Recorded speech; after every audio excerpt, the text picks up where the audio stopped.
Hello everyone. नमस्कार मेरे प्यारे दोस्तों। मेरे भाई क्लास 12th का फिजिक्स आज है लेक्चर नंबर 5 और आज हम बात करने वाले हैं इलेक्ट्रोस्टैटिक फोर्स या कूलम्बिक फोर्स हम जिसे बोलते हैं वह मीडियम में कैसा बिहेव करेगा। अगर आपको मीडियम के बारे में नहीं पता है तो आप ऐसे समझ लो कि हमने जो आपको इलेक्ट्रोस्टैटिक या कूलम्बिक फोर्स पढ़ाया है एक ही बात है, दोनों सेम ही चीज है। तो उसके बारे में क्या बोला कि जो दो पॉइंट चार्ज के बीच में इलेक्ट्रोस्टैटिक या कूलम्बिक फोर्स लगता है। अच्छा, लेकिन वह पॉइंट चार्ज कहाँ पे रखा हुआ होता है? तो हवा में रखा हुआ होता है। जैसे लेट अस सपोज एक पॉइंट चार्ज मेरे इस हाथ में है और दूसरा वाला इस हाथ में, दोनों एयर में है और इसके बीच में कुछ दूरी है, तब जाके हम फोर्स निकालते।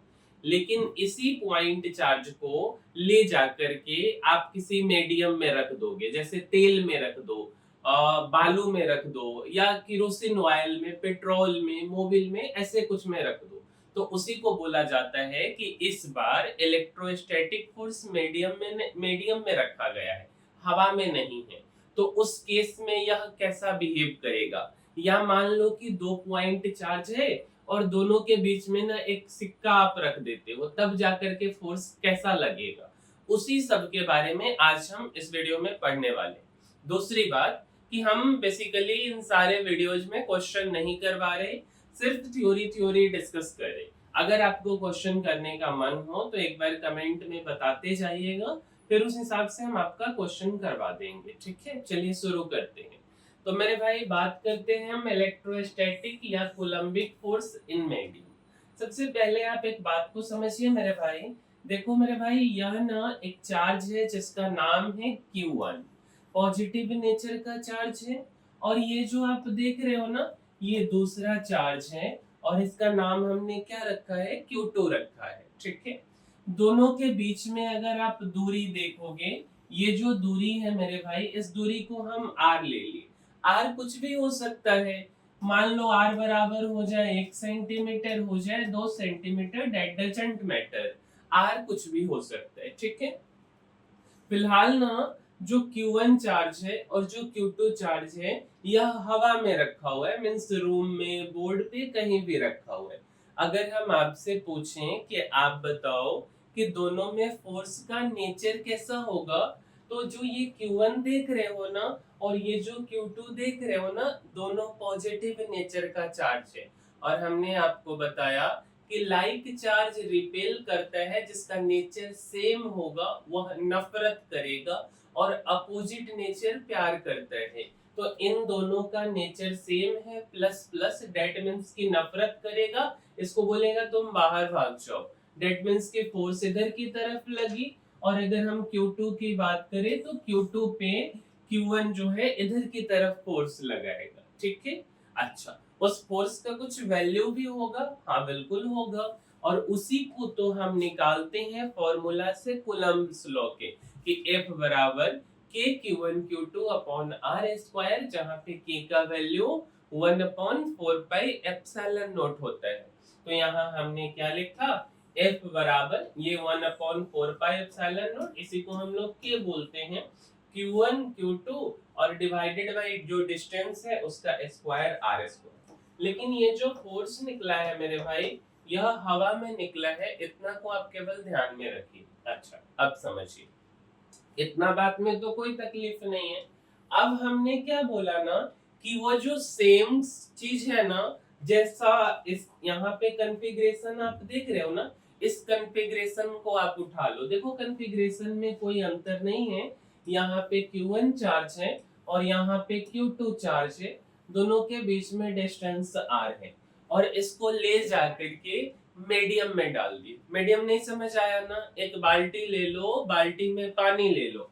देखो, एक बाल्टी ले लीजिए और इस बाल्टी में इन दोनों चार्ज को ऐसे उठाइए, सेम डिस्टेंस के साथ बाल्टी में पानी भरा हुआ है और आप ले जाकर के इसमें डाल दीजिए। क्या केवल पानी हो सकता? नहीं मेरे भाई, क्या क्या हो सकता है? कोई सॉलिड भी हो सकता है मीडियम, कुछ बर्फ में भी आप डाल सकते हो, मतलब चार्ज को डाल के बर्फ आप जमा दीजिए। लिक्विड भी हो सकता है, मोमबत्ती होता है ना, वैक्स भी हो सकता, वाटर भी हो सकता, ठीक है। अच्छा, ऑयल भी हो सकता, डीजल भी, पेट्रोल भी, ये सब हो सकता। ध्यान रहे कि यहाँ पे एक नया सा शब्द आकर के जुड़ता है और उसको बोला जाता है कि मीडियम में ना एक डाई इलेक्ट्रिक कांस्टेंट होता है। क्या हमने बोला मेरे भाई? हमने बोला कि मीडियम में एक नया सा शब्द आके जुड़ता है और उसे हम लोग डाई इलेक्ट्रिक कांस्टेंट बोलते हैं। कैसे रिप्रेजेंट करेंगे उसको? के लिखते हैं। क्या लिखते हैं? के।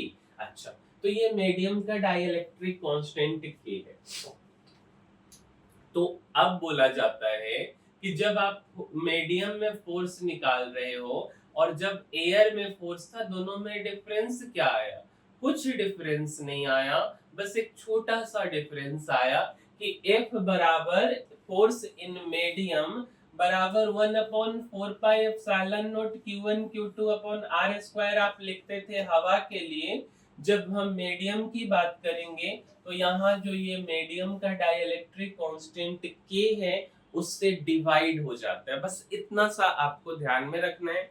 अब आपके मन में एक सवाल आएगा कि क्या डीजल का, पेट्रोल का, केरोसिन ऑयल का, वैक्स का, सॉलिड का, हर किसी का डाइलेक्ट्रिक कांस्टेंट के ही होगा? मेरे भाई, के एक वेरिएबल है। अब हर किसी का अलग अलग हो सकता है, किसी का 1, किसी का 1.0, 1.5, ऐसा कुछ कुछ हो सकता है ना। वो चीज अभी हम आपको आगे बताएंगे, बट फिलहाल हम के से डिवाइड करेंगे और डाइलेक्ट्रिक कांस्टेंट हर किसी का अलग अलग होता है। अच्छा, अब समझिए।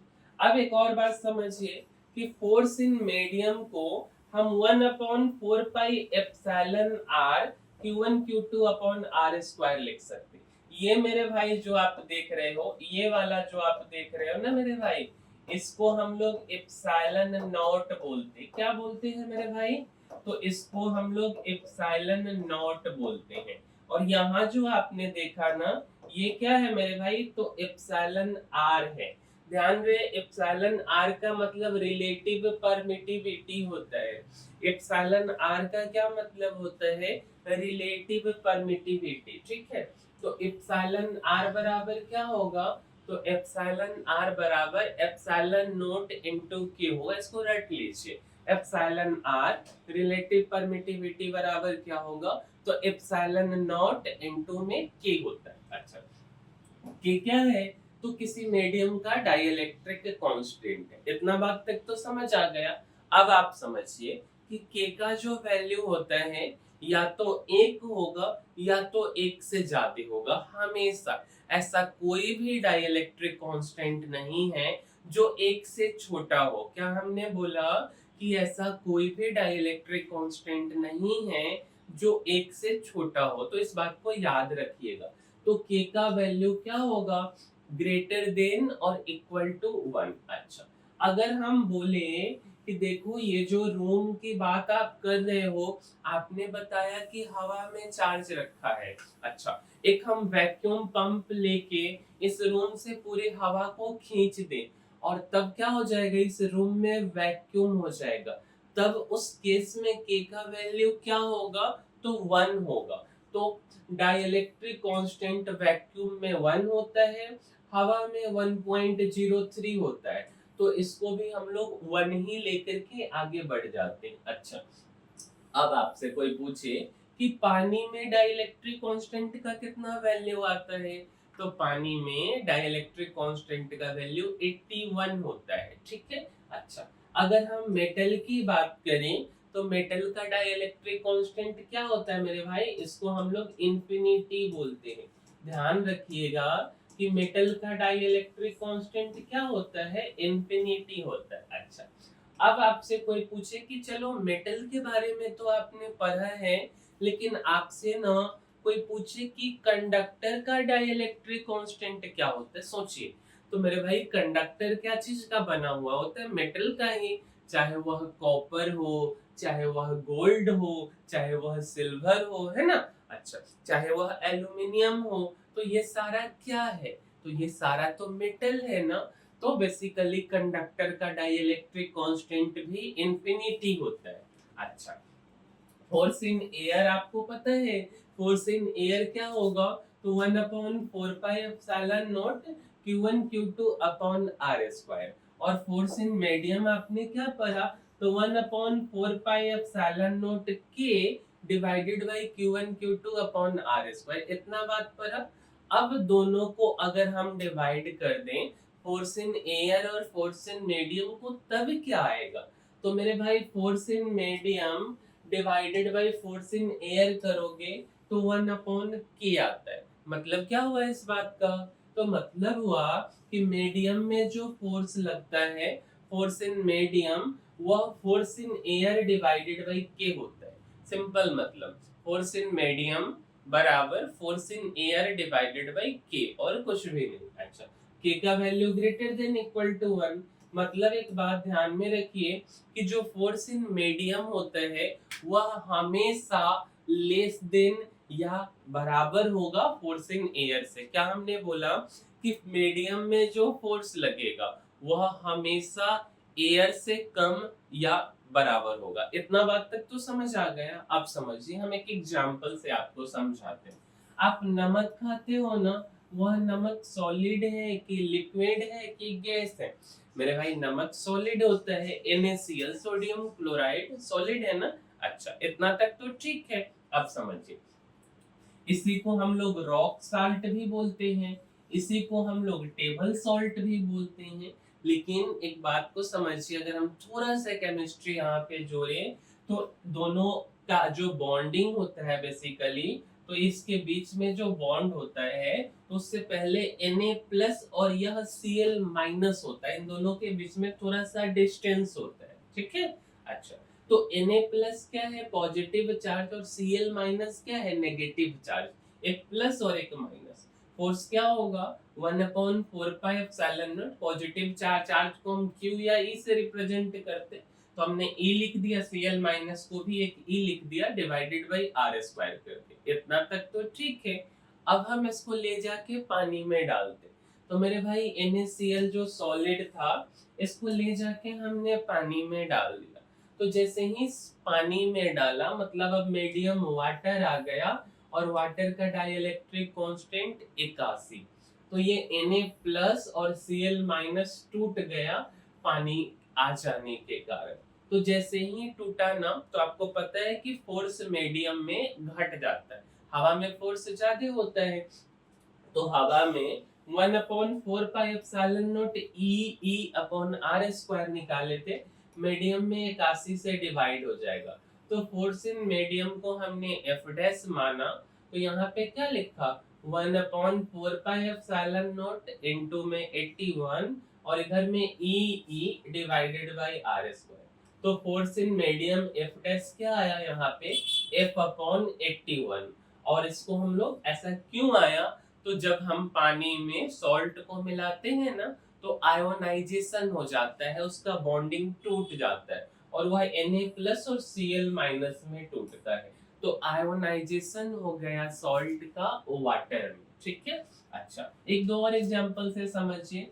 लेट अस सपोज ना, ये न्यूक्लियस है, न्यूक्लियस में क्या होता है, प्लस चार्ज, तो हम इसको +Jd लिख देते हैं, ठीक है। अच्छा, और यहाँ पे एक इलेक्ट्रॉन है आउटर मोस्ट सेल में, तो दोनों के बीच में जो फोर्स लगेगा, इस फोर्स को हम लोग कौन सा फोर्स बोलेंगे, तो इसको हम लोग बोलेंगे मेरे भाई अट्रैक्शन फोर्स। कौन सा फोर्स बोलेंगे, अट्रैक्शन फोर्स, ठीक है। अच्छा, तो फोर्स का फॉर्मूला 1/4πε0, प्लस चार्ज में +Jd है और माइनस चार्ज में E है, तो Jd into E divided by R square, ठीक है। अब समझिए, यहाँ पे +Jd और यहाँ पे है E-, दोनों के बीच का दूरी मान लीजिए कि R है, और इसमें हमने कोई लिक्विड या कुछ मीडियम में डाल दिया, तो यहाँ पे उसका एक डाइलेक्ट्रिक कांस्टेंट K आ गया, और F' जो है कि फोर्स अब बदल जाएगा। F' 1/4πε0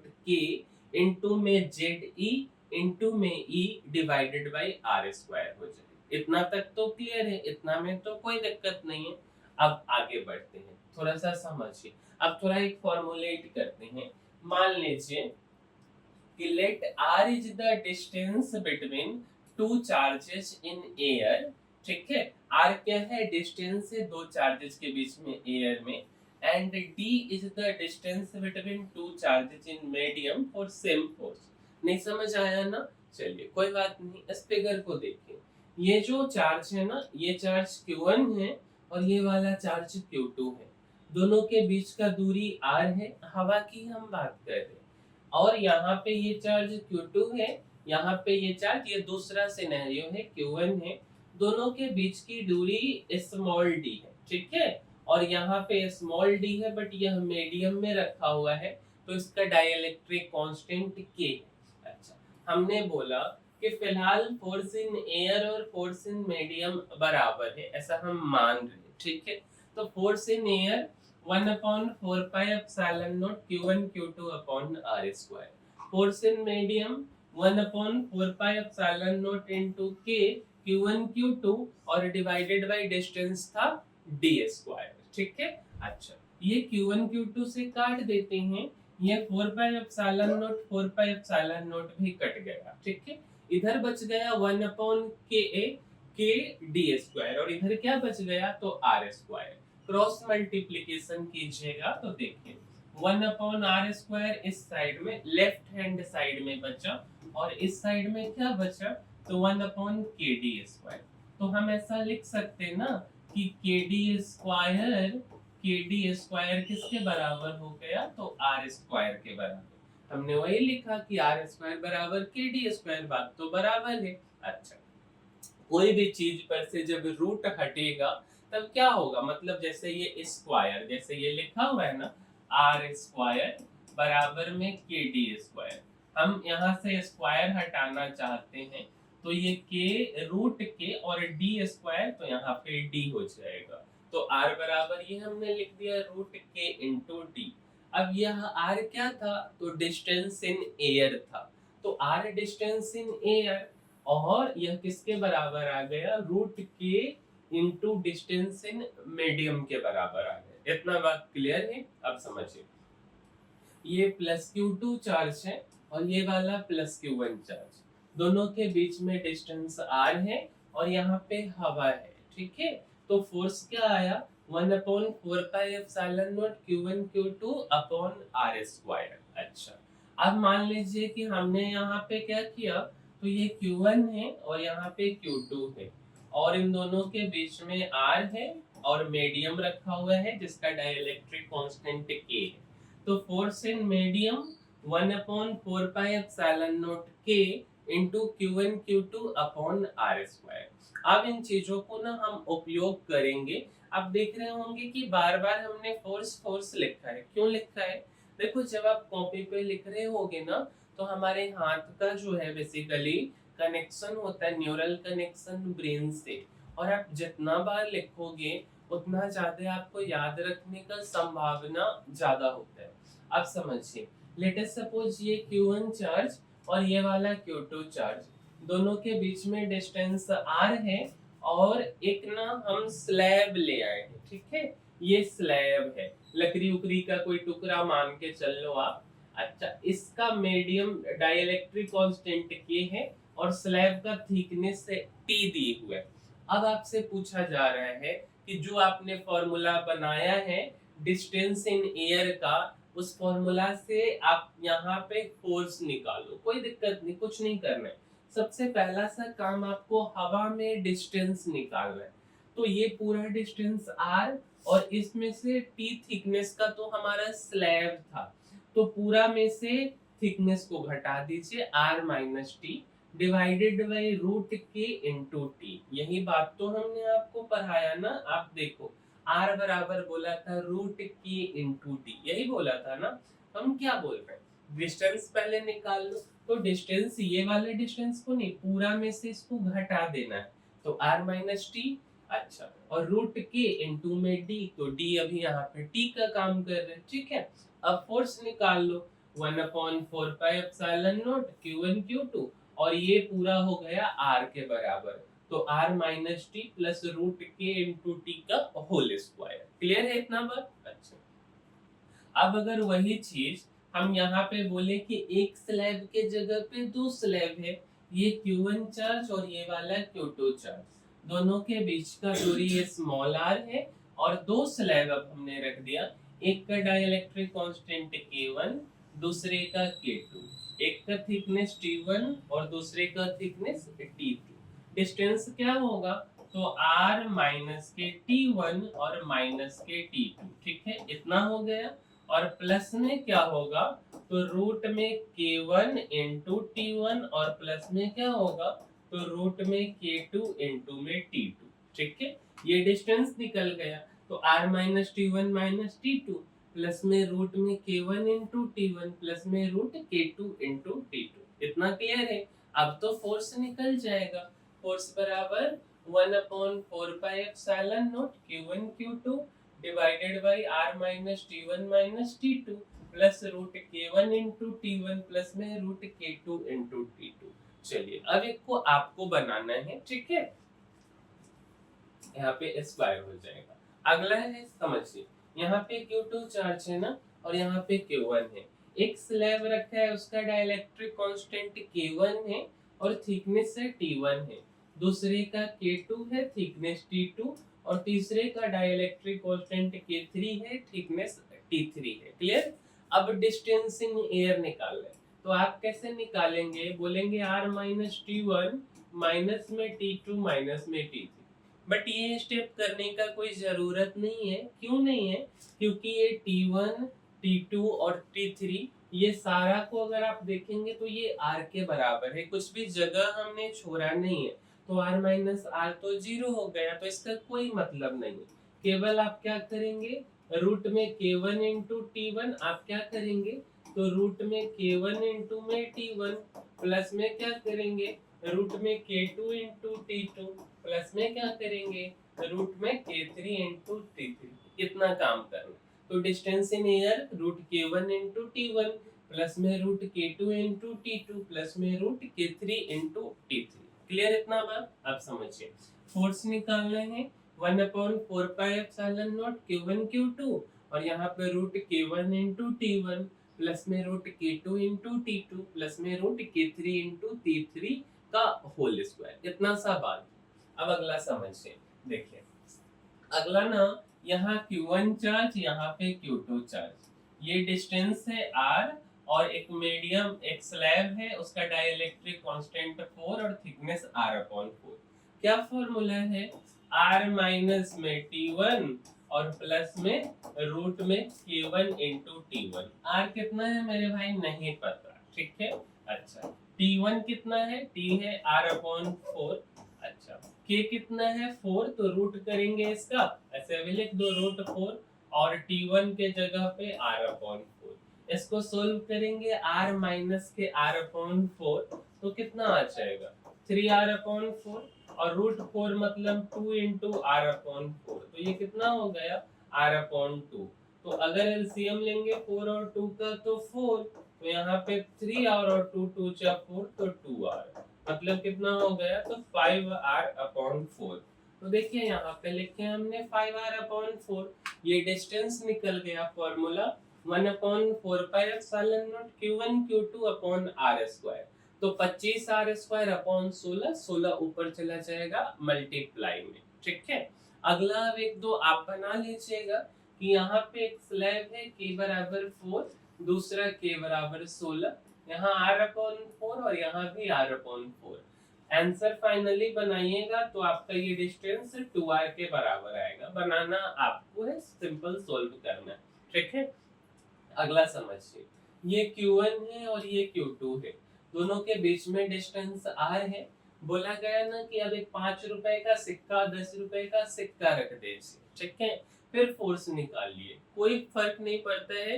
हमने आपको बोला कि ये क्या है, मेटल है, तो इस केस में आप निकालने नहीं चाहेंगे। क्यों नहीं चाहेंगे, क्योंकि इसका डाइलेक्ट्रिक कांस्टेंट क्या होता है, इंफिनिटी होता है।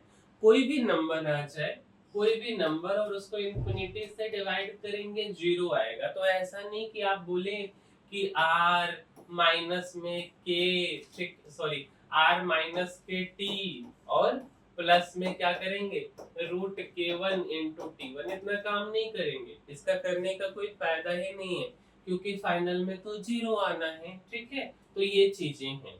अब इस वीडियो में जो आपको हमने बोला था कि इलेक्ट्रोस्टैटिक फोर्स या जो कूलम्बिक फोर्स है वह मीडियम में कैसा बिहेव करेगा, पूरा हमने ब्रॉडर व्यू दे दिया है।